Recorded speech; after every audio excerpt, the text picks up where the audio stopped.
রহমতুল লিল আলামিন নবী কুরআনে প্রমাণ। আশিক বিনে কে বুঝিবে আমার দয়ার নবীর শান। ঠিক কিনা? আমার সাথে একটু গাওয়া যাবে? আপনাদেরকে অনেক কষ্ট দিছি, আর আধা ঘন্টা কষ্ট দিতে চাই, রাগ করবেন? অনেক আজে বাজে গান আপনারা গান, আজে বাজে গান শুনলে আর গাইলে পরে কলব নষ্ট হয়। কি নষ্ট হয়? আর আল্লাহর নবীর প্রেমে আজকে যদি একটু নাত আমার সাথে গাইতে পারেন, এটা কাল কিয়ামতের ময়দানে জান্নাতে যাওয়ার উসিলা হতে পারে। ঠিক না বেঠে? সেই জন্য একসাথে একটু মন খোলে, প্রাণ খোলে, জবান খোলে গাওয়া যাবে কি আমার সাথে? বলেন না একটু। রহমতুল লিল আলামিন নবী, রহমতুল লিল আলামিন কুরআনে প্রমাণ।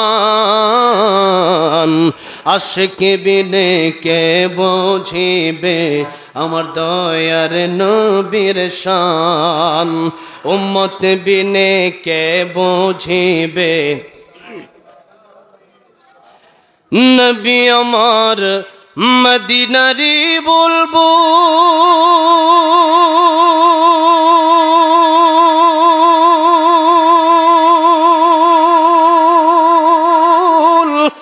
আমার আল্লাহ ভালোবেসে নামটি দিলেন হাবিবে রাসূল। আল্লাহু আকবার। নবী আমার মদিনারি বুলবুল। আমার আল্লাহ ভালোবেসে নামটি দিলেন মুহাম্মদ রাসূল। ওই নবীকে ভুল বুঝিলে, ওই নবীকে ভুল বুঝিলে থাকবে না ঈমান। আশিক বিনে কে বুঝিবে আমার দয়ার নবীর শান। বলেন না, আশিক বিনে কে বুঝিবে। আমার ভাইরা, আমার বাবাজিরা, যেই নবী যে আমাদের জন্য মরণের সময় কাঁদলেন, আরশ আজিমে আল্লাহর সাথে যখন দেখা করতে গেলেন, আমার নবী আমার নবীর উম্মতের জন্য কাঁদলেন। কিয়ামতের ময়দানে পৃথিবীর সমস্ত নবী, সমস্ত রাসূল, সমস্ত গাউস, সমস্ত কুতুব, পৃথিবীর মা বাবা পর্যন্ত পৃথিবীর সব মানুষ যখন বলবে নফসি নফসি, আমার নবী যখন বলবেন উম্মতি উম্মতি, তখন বলেন যে নবী দুনিয়াতেও আমার জন্য রহমত, আখিরাতেও আমার নবী রহমত। তাই আল্লাহ রাব্বুল আলামিন আল্লাহর কথা বলতে গিয়ে বললেন আলহামদুলিল্লাহি রাব্বিল আলামিন। আর রাহমাতুল লিল আলামিনের কথা বলতে গিয়ে আল্লাহ নিজেই যেখানে রাব্বিল আলামিন বললেন, সেখানে নবীর ব্যাপারে প্রশংসা করতে গিয়ে আল্লাহ বললেন ওয়ামা আরসালনাকা ইল্লা রাহমাতাল লিল আলামিন।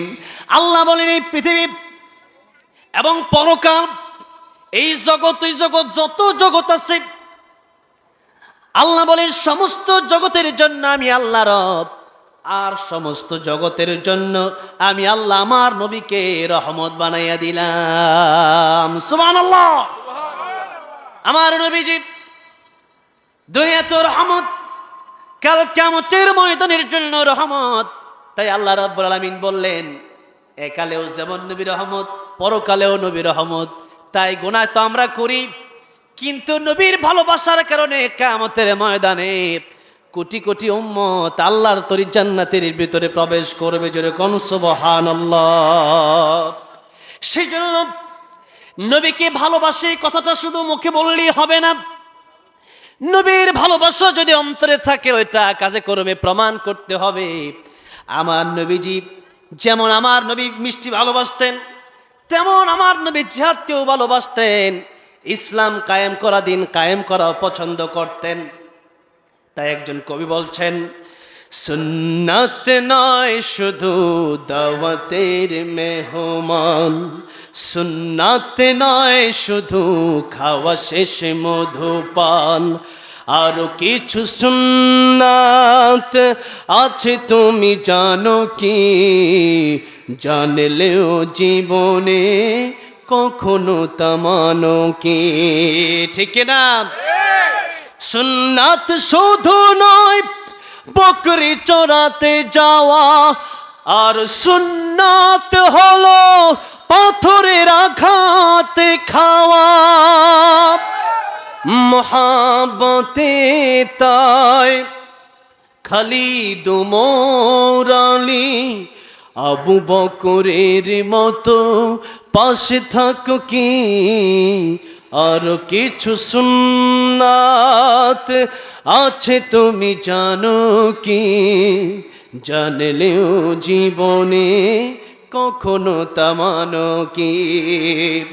এই জন্য সুন্নাত যদি মানতে হয়, ইসলাম যদি আমরা আজকে ছোট্ট একটি সূরা নিয়ে আলোচনা করব, যদিও ছোট্ট সূরা, কিন্তু এক একটা আয়াতের এত লম্বা ব্যাখ্যা, ঘন্টার পর ঘন্টা দিনের পর দিন আলোচনা করেও সেই সূরার তাফসীর শেষ করা সম্ভব নয়। সূরাতুল আসর কোন সূরা বলেন? কোন সূরা? সূরাতুল আসর। কোরআন শরীফের সবচেয়ে ছোট্ট সূরা সূরাতুল কাউসার। আয়াত কয়টা? কয়টা? 3টা। এই সূরাতুল আসরেও আয়াত 3টা। সূরাটা একেবারে ছোট্ট, কিন্তু রঈসুল মুফাসসিরিন আব্দুল্লাহ ইবনে আব্বাস রাদিয়াল্লাহু আনহুমা, ওনার মাকবার আমি জিয়ারত করে এসেছি, বলেন আলহামদুলিল্লাহ। উনি বলেছেন আল্লাহ রাব্বুল আলামিন যদি সূরাতুল আসর নাজিল করত, আর 114 খানার ভিতরে 113 খানা সূরা যদি নাজিল না করত, একখানা সূরাই পৃথিবীর মানুষের জন্য হেদায়েতের জন্য যথেষ্ট হয়ে যেত। সুবহানাল্লাহ। সূরাতুল আসর, আল্লাহ রাব্বুল আলামিন এই সূরাতে এই পৃথিবীতে কারা লাভবান হবেন আর কারা ক্ষতিগ্রস্ত হবেন এটার মানদণ্ড নির্ণয় করেছেন। এই পৃথিবীতে আমরা অনেকেই মনে করি বাড়ি হলে, গাড়ি হলে, ক্ষমতা পেলে আর টাকা পয়সা হলে আমরা অনেকেই মনে করি যে সফল ব্যক্তি হয়েছি। কিন্তু আমরা যেটা বুঝি যে ওই কাজটা করলে বা ওই ক্ষমতা পেলে বা ওই টাকা পয়সা গাড়ি বাড়ির মালিক হতে পারলে সফলতা, ওইটা কি আসল সফলতা নাকি আল্লাহ যেটা বলছে ওইটা আসল সফলতা? কোনটা আসল সফলতা? আমরা বেশি বুঝি না আল্লাহ বেশি বোঝে? আমরা তো বুঝি না। আল্লাহ বলছেন ওমা উতিতুম মিনাল ইলমি ইল্লা কলিলা, তোমাদের জ্ঞান একেবারেই অল্প, আল্লাহ বলছেন। তাহলে আমাদের কোন জায়গায় লাভ আর কোন জায়গায় ক্ষতি এটা নির্ধারণ করবেন কে? মোবাইল। সবাই ঠিক করতে পারে?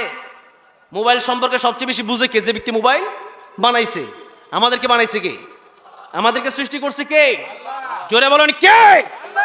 আল্লাহর নাম জোরে বলবেন, আল্লাহর নাম আসতে বলবেন না। বেলাল রাদিয়াল্লাহু আনহুকে মারতো উমাইয়া, বেলাল রাদিয়াল্লাহুকে যত মারতো তত জোরে আল্লাহু আকবার বলতো। বলেন আল্লাহ আস্তে আল্লাহু আকবার বললে শোনে না? বেলাল রাদিয়াল্লাহু আনহু কি আস্তে বলতেন না জোরে বলতেন? জোরে বলতেন।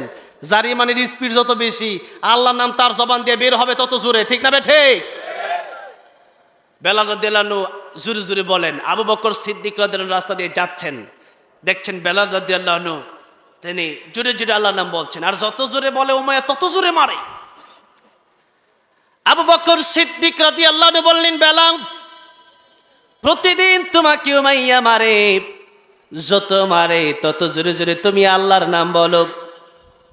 আল্লাহর নাম আমার আল্লাহ রাব্বুল আলামিন আস্তেই বললেও শোনে, জোরে বললেও শোনে।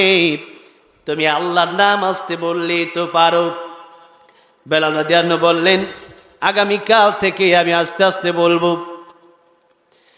আবু বকর সিদ্দিক রাদিয়াল্লাহু আনহু পরের দিন যখন আসলেন, দেখলেন বেলালকে আবার মারে। বেলাল আবার আল্লাহ আল্লাহ আল্লাহ আল্লাহ বলে, জোরে কোন সুবহানাল্লাহ। আর আল্লাহর নাম জোরে জোরে বলে। আবু বকর সিদ্দিক রাদিয়াল্লাহু আনহু বললেন, বেলাল তোমাকে তো আমি গতকাল নিষেধ করেছিলাম আল্লাহর নাম আল্লাহ রাব্বুল আলামিন আস্তে বললেও শোনে, জোরে বললেও শোনে, তুমি কেন আবার জোরে জোরে বললা? বেলাল রাদিয়াল্লাহু আনহু বললেন, আমি আগামী কাল থেকে আস্তে আস্তে বলার চেষ্টা করব ইনশাআল্লাহ। পরের দিন যখন আবু বকর সিদ্দিক রাদিয়াল্লাহু আনহু আসলেন, আসার পর দেখলেন বেলাল রাদিয়াল্লাহু আনহু আগে যেমন জোরে জোরে আল্লাহর নাম উচ্চারণ করেছেন, এখন এমন জোরে জোরে আল্লাহর নাম উচ্চারণ করে। আবু বকর সিদ্দিক রাদিয়াল্লাহু আনহু বললেন, বেলাল, তোমারে উমাইয়া প্রতিদিন মারে, আর আমি না তোমারে প্রতিদিন বলে যাই তুমি আল্লাহর নাম আস্তে আস্তে বলবি। এরপরও আজকে তৃতীয় দিনে তোমার কাছে আমি জিজ্ঞাসা করতে চাই, আল্লাহর নাম তুমি কেন জোরে জোরে বলো? বেলাল রাদিয়াল্লাহু আনহু বললেন, ভাই আবু বকর, আমাকে যখন উমাইয়া মারে আল্লাহর নাম আমি আস্তে বলতে চাই, কিন্তু আমার যত মারে তত জোরে জোরে আমি আল্লাহর নাম উচ্চারণ করি। এই জন্য যত জোরে জোরে আল্লাহর নাম বলি আমার এই যন্ত্রণা, দুঃখ, কষ্ট আমি ভুলে যাই। সেজন্য ইমানদার যারা, আল্লাহর নামের স্লোগান তাদের জবান থেকে বের হবেই হবে, কেউ আটকাতে পারবে না। আমাদের কাছে অস্ত্র নাই, আমাদের কাছে অর্থ নাই, আমাদের কাছে বুলেট কামান নাই, কিন্তু পাকিস্তান আর ভারত যুদ্ধ হচ্ছে, আপনারা জানেন। এটা শুধু পাকিস্তান আর ভারতের যুদ্ধ নয়, পাকিস্তান আর ভারত যেই যুদ্ধটা হচ্ছে, আমার তো মনে হয় গজওয়াতুল হিন্দের দিকে আমরা এগিয়ে যাচ্ছি, গজওয়াতুল হিন্দের দিকে আমরা এগিয়ে যাচ্ছি। এটা শুধু পাকিস্তান আর ভারতের যুদ্ধ নয়, এটা মুসলমান আর কাফিরের যুদ্ধ, এটা জালেম আর মাজলুমদের যুদ্ধ।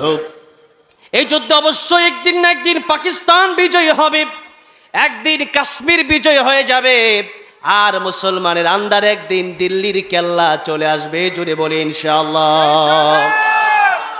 এবং মনে রাখতে হবে, আমরা অনেকেই বলি যুদ্ধ চাই না, শান্তি চাই। ভালো করে মনে রাখেন, আমি এখন কাবা শরীফের একজন ইমামের বক্তব্য সরাসরি কপি করে আপনাদের সামনে পেশ করব। আমি সেই বক্তব্যটা রাখব। কাবা শরীফের একজন ইমাম যে বক্তব্যটা দিয়েছেন, তিনি বলেছেন, শুধু দোয়ার মাধ্যমে যদি মুসলমানদের বিজয় চলে আসতো, শুধু দোয়া করলে যদি মুসলমান ভালো থাকতো, তাহলে রাসূল কারীম সাল্লাল্লাহু আলাইহি সাল্লাম নিজে 27টা যুদ্ধে সশরীরে অংশগ্রহণ করতেন না। ঠিক না বে ঠিক? রাসূল কারীম সাল্লাল্লাহু আলাইহি সাল্লাম যেখানে 27টি যুদ্ধে সশরীরে অংশগ্রহণ করেছেন, তার মানে বোঝা যায় শুধু দোয়া করলেই হবে না, ইসলামের জন্য জিহাদের প্রয়োজন আছে না নাই? ইসলামের জন্য একদিকে তাহাজ্জুদের নামাজে দোয়া করতে হবে, অপরদিকে আল্লাহ রাব্বুল আমিন পরীক্ষা করতে চান, আল্লাহ দেখতে চান আল্লাহ রাব্বুল আমিনের পতাকার তলে, দ্বীনের পতাকার তলে, কোরআনের পতাকার তলে, লা ইলাহা ইল্লাল্লাহর পতাকার তলে কারা কারা শরীক হয়, এটা আল্লাহ রাব্বুল আমিন পরীক্ষা করতে চান। কারণ দুনিয়াটা এটা আসলে আমাদের জন্য শান্তির জায়গা না, এটা আমাদের জন্য আরামায়েশের জায়গা নয়। এখানে পৃথিবীর এমন কোনো মানুষ নাই যা চাহিদা তাই পূরণ হয়ে গেছে, বরং সমস্ত চাহিদা পূরণ হওয়ার জায়গা একটা, ওইটা হলো জান্নাত। ওইটা কোন জায়গা? জান্নাত। আর আল্লাহর নবী বলছেন, আদ-দুনিয়া মাজরাতুল আখিরাত, এই দুনিয়া হচ্ছে তোমাদের কাজের জায়গা, দুনিয়া তোমাদের এমন কাজের জায়গা, এটা হচ্ছে তোমাদের জন্য ক্ষেত মাঠ, এখানে কাজ করবা, যে গাছ লাগাবা ওই গাছের ফল তোমাকে কিয়ামতের ময়দানে দেওয়া হবে। নিম গাছ যেমন তিতা, এই তিক্ত গাছ থেকে যেমন আপেল, কমলা, মালটা, বেদানা আশা করা যায় না, ঠিক তেমনি ভাবে মুসলমান যদি হন আর যদি কাজগুলো করেন নাফরমানের মতো, তাহলে কিয়ামতের ময়দানে আল্লাহর তৈরি জান্নাত আপনার নসিব হবে না। সেজন্য আল্লাহ রাব্বুল আমিন বললেন, ইন্নাল আবরারা লাফি নাঈম ওয়া ইন্নাল ফুজ্জারা লাফি জাহিম। নেক কাজ করলেই জান্নাতে যাওয়া যাবে, আর বদ কাজ করলেই জাহান্নামে যাওয়া লাগবে। সেজন্য মনে রাখতে হবে, আল্লাহ রাব্বুল আমিন বলছেন দুনিয়াটা তোমাদের জন্য আরামায়েশের জায়গা নয়, বরং আল্লাহ বলছেন আল্লাযী খালাকাল মাউতা ওয়াল হায়াতা লিয়াবলুয়াকুম আইয়ুকুম আহসানু আমালা।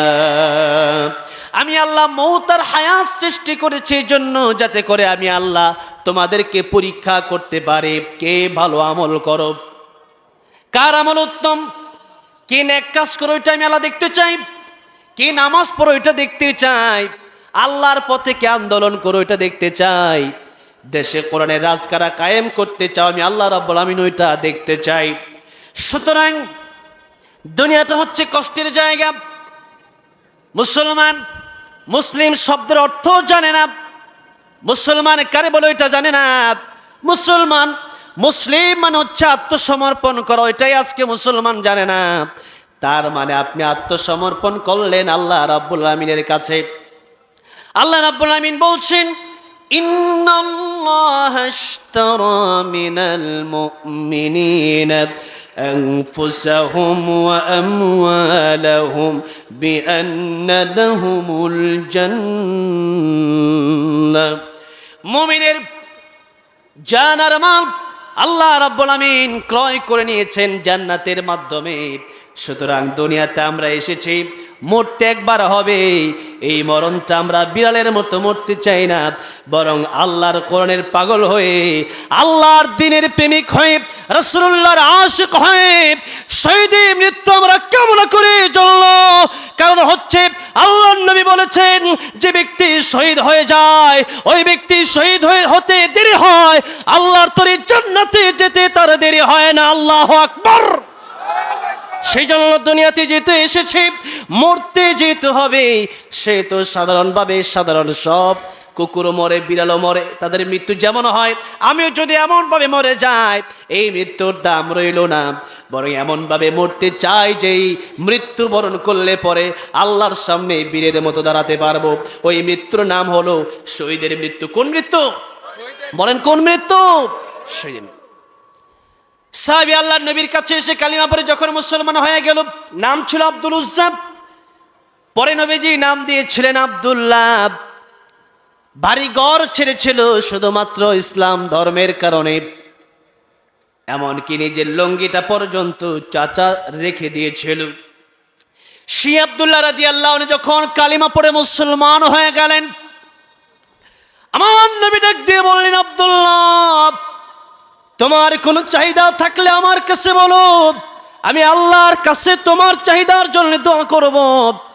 সাহাবী বললেন, ইয়া রাসূলুল্লাহ, ইয়া হাবিবাল্লাহ, দুনিয়ার কোনো চাহিদা আমার নাই, আপনি আমার জন্য দোয়া করেন, আল্লাহ যেন আমাকে শহীদের মৃত্যু দান করে দেন। আল্লাহু আকবার। সাহাবী যুদ্ধের ময়দানে চলে গেল, যুদ্ধটা হলো না। সাহাবী যুদ্ধের ময়দান থেকে ফিরে আসার সময় শহীদ হয়ে গেলেন। নবীজি বললেন, আল্লাহর দ্বীনের পথে যে ব্যক্তি মৃত্যুবরণ করলো, সাধারণ মৃত্যু হয় নাই, বরং তিনি শহীদ হয়েছেন। তিনি কি হয়েছেন? শহীদ হয়েছেন। আমি আল্লামা সাইদির নামে গান লিখেছি রাহমাতুল্লাহ আলাইহি। আল্লামা সাইদি, তুমি মরনি, শহীদ হয়েছ তুমি এটাই জানি। সাইদি রহমতুল্লাহ আলাইহি নিয়ে অনেকেই গান লিখেছেন। একটি মাত্র ইসলামী সঙ্গীত আল্লামা সাইদি রহমতুল্লাহ নামে এই গানটি গাওয়ার জন্য আমাকে সর্বপ্রথম কাতারে দাওয়াত করা হয়েছিল। সে আল্লামা সাইদি রহমতুল্লাহ আলাইহি গান লিখতে গিয়ে আমি কথা বলেছিলাম, তুমি শহীদ হয়েছে এটাই জানি। আমাকে অনেকেই সেদিন তখন জিজ্ঞাসা করেছিল, আল্লামা সাইদি আবার শহীদ হয়েছে কিভাবে? আপনারা জানেন তারা আওয়ামী লীগের লোক ছিল। আমি তখন বলেছিলাম, আল্লামা সাইদি রহমতুল্লাহ নামে যখন গান লিখেছি, আমি এমনিই লিখি নাই, অনেক চিন্তা করার পরে গান লিখেছি। আবার আমার চেয়ে বড় বড় লেখক যা, তাদেরকে গানটা আমি দেখাইছি। এই গানের মর্যাদা হয়তো আপনি টের পান নাই, কারণ আপনি তো কোরআন হাদিস আপনি জানেন না। কোরআন হাদিস যদি জানতেন এই কথা বলতেন না। আল্লাহ রাব্বুল আমিন বলেছেন, ওয়ালা তাকুলু লিমান ইয়াকতালু ফি সাবিলিল্লাহি আমওয়াত বাল আহইয়াউ ওয়ালাকিন লা তাশউরুন। আল্লাহর রাস্তায় যারা জীবন দিয়ে দিল, আল্লাহর রাস্তায় যাদের মৃত্যু হয়ে গেল, এরা মরে যায় না, বরং এরা শহীদ হয়ে যায়। তারা আল্লাহর জান্নাতে তাদেরকে আল্লাহ পাখি বানায় দেন, পাখির মদত করে তারা উঠতে থাকে এবং আল্লাহ রাব্বুল আমিন তাদেরকে রিজিক দিতে থাকেন। যদি কোন সুবহানাল্লাহ। এজন্য নবী জন্য হাদিস শরীফের ভিতরে বলেছেন, দুনিয়াতে আমরা যদিও বাস্তবে দেখি গর্দনটা কেটে ফেলার সাথে সাথে মস্তকটা আলাদা হয়ে যায় আর দেহটা আলাদা হয়ে যায়। নবীজি বললেন, দুনিয়াতে সবচেয়ে সহজ মৃত্যুর নাম হচ্ছে শহীদি মৃত্যু। আল্লাহু আকবার। এজন্য আমার জীবনের সর্বশেষ ইচ্ছা হচ্ছে যেন শহীদ হয়ে যেতে পারি। আল্লাহ রাসূল সাল্লাল্লাহু আলাইহি সাল্লাম বলেন, একটা পিপিলিকা কামড় দিলে যত বেশি কষ্ট হয়, এত বেশি এর চেয়ে বেশি কিছু না শহীদ মৃত্যু, এমন মৃত্যু। আর অন্যান্য মৃত্যু বড় কঠিন মৃত্যু। সেজন্য আল্লাহ নবী, বিশ্ব নবী রাহমাতুল লিল আলামিন বলেন, তো আল্লাহর পরে আমার নবীর চেয়ে মর্যাদাপূর্ণ আর কেউ আছে নাকি? জোরে বলেন, আছে? দুটি কথাই রাসূল সাল্লাল্লাহু আলাইহি সাল্লামের শ্রেষ্ঠত্ব বর্ণনা করা যায়। সেটা হচ্ছে সৃষ্টির শ্রেষ্ঠ রাসূলুল্লাহ সাল্লাল্লাহু আলাইহি সাল্লাম। তার উপরে কি কোনো সৃষ্টি আছে? আল্লাহ হচ্ছেন স্রষ্টা আর আমরা সৃষ্টি। আর আমাদের মধ্যে এই পৃথিবীতে যত মাখলুকাত আছে, সবচেয়ে বেশি দাম কার? বলেন কার? বিশ্বনবী রাহমাতুল লিল আলামিনের। সেজন্য নবীজির যখন জান কবজ করছিল মালাকুল মাউত, ঘরের বাইরে থেকে অনুমতি চাচ্ছিলেন। মালাকুল মাউত সালাম দিচ্ছেন, আসসালামু আলাইকা ইয়া রাসূলুল্লাহ। নবীজি বললেন, ফাতেমা তাকায় দেখো ঘরের বাইরে থেকে কে আমাকে সালাম দেয়। ফাতেমা রাদিয়াল্লাহু আনহা বললেন, বাবা, এমন মানুষ মক্কাতেও কোনোদিন দেখি নাই, মদিনাতুল মুনাওয়ারায় এমন মানুষ কোনোদিন দেখি নাই, যার মাথা আকাশের উপরে, যার দুটি পা জমিনে।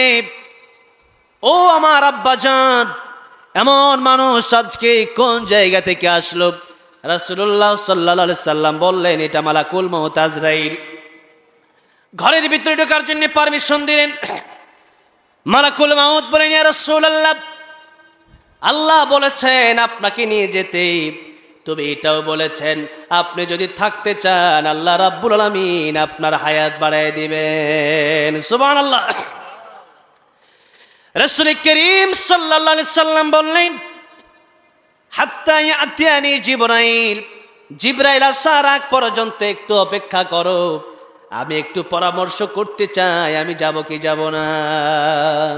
বলেন তো, জিবরাইলের জ্ঞান বেশি না আমার নবীর জ্ঞান বেশি?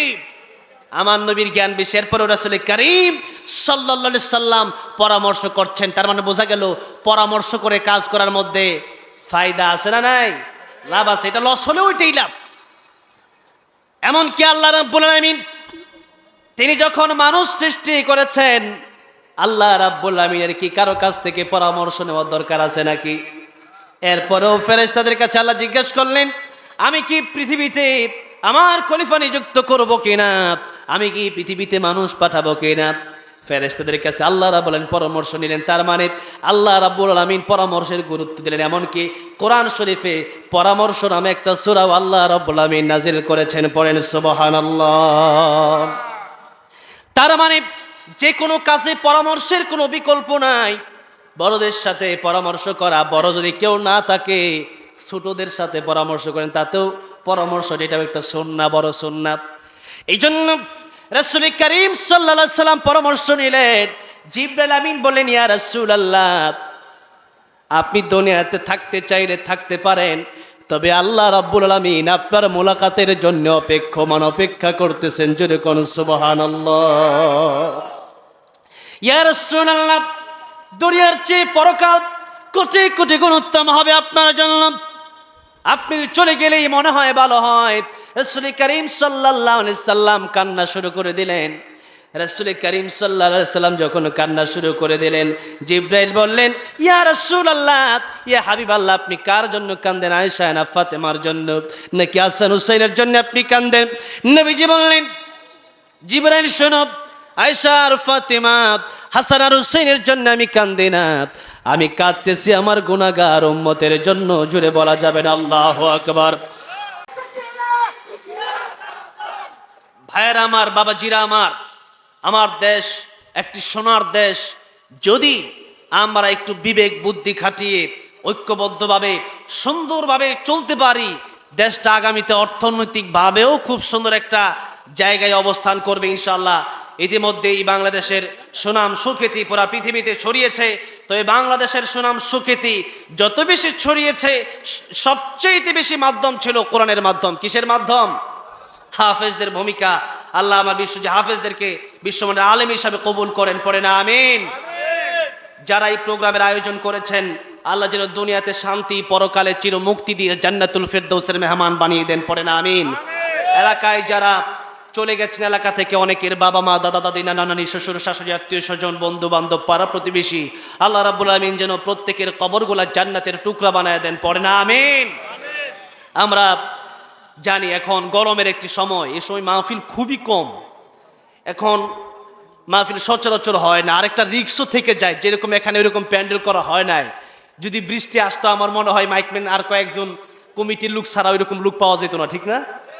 তো এই জন্যেই আল্লাহ আলহামদুলিল্লাহ সুন্দর পরিবেশ আবহাওয়া আমাদের মুয়াফেক করে দিয়েছেন, আমাদেরকে যাচাই বাছাই করে এই গরমের সময়।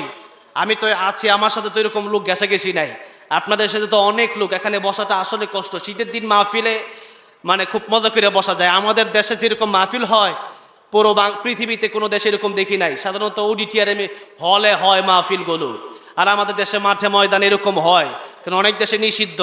আর আমাদের বাংলাদেশে আলহামদুলিল্লাহ কোরআনের ময়দান ওপেন, ঠিক না ঠিক? কোরআনের বিরুদ্ধে কোনো কথা বলা সম্ভব? আগে যারা বলেছে তারা দিল্লি পালাইছে, ঠিক না ঠিক?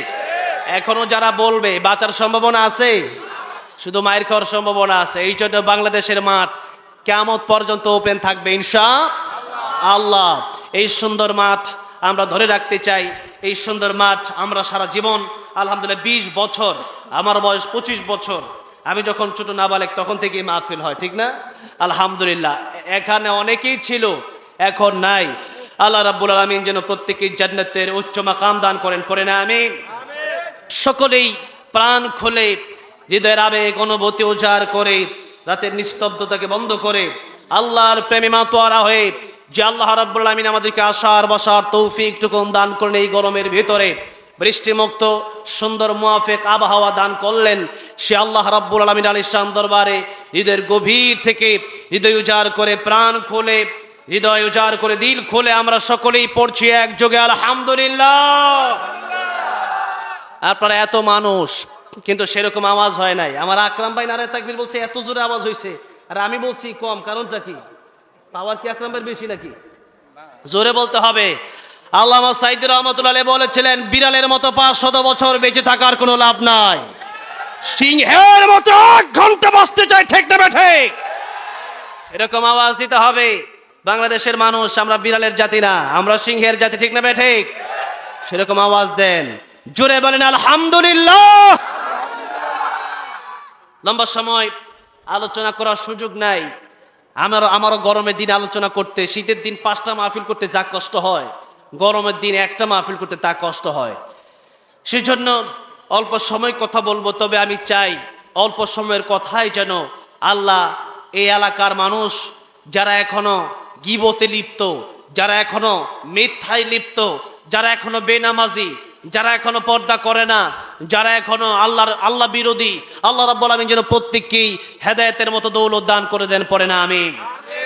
আলোচনা আপনারা আগামীকাল শুনবেন, যেহেতু এত বড় একজন আল্লামা, এত বড় একজন ডক্টর, এত বড় একজন মানুষ, এত বড় একজন মুফাসসির ডক্টর এনায়েতুল্লাহ আব্বাসী হাফিজুল্লাহ আসছেন, আপনারা ওনার কণ্ঠে আলোচনা শুনবেন ইনশাআল্লাহ। আমি তো এরকম আলোচনা করতে পারবো না, জাস্ট আপনাদের দোয়া নেওয়ার জন্য আসছি এবং আমার ভাইয়ের ভালোবাসায় এখানে এসেছি। আমার আকরাম ভাই, তিনিও খুব সুন্দর আলোচনা করেন। আরো অনেক বক্তার সাথে আমার দেখা হয়েছে, ওনার আলোচক অভাব নাই, এত আলোচক এই এলাকায়, আমার আসার দরকার ছিল না। আর আমার আকরাম ভাইয়ের জন্য আপনারা দোয়া করুন, আল্লাহ যেন ওনার হায়াত দারাজ করেন, পড়েন আমিন। ওনার কণ্ঠে আল্লাহ বারাকা দান করেন, পড়েন আমিন।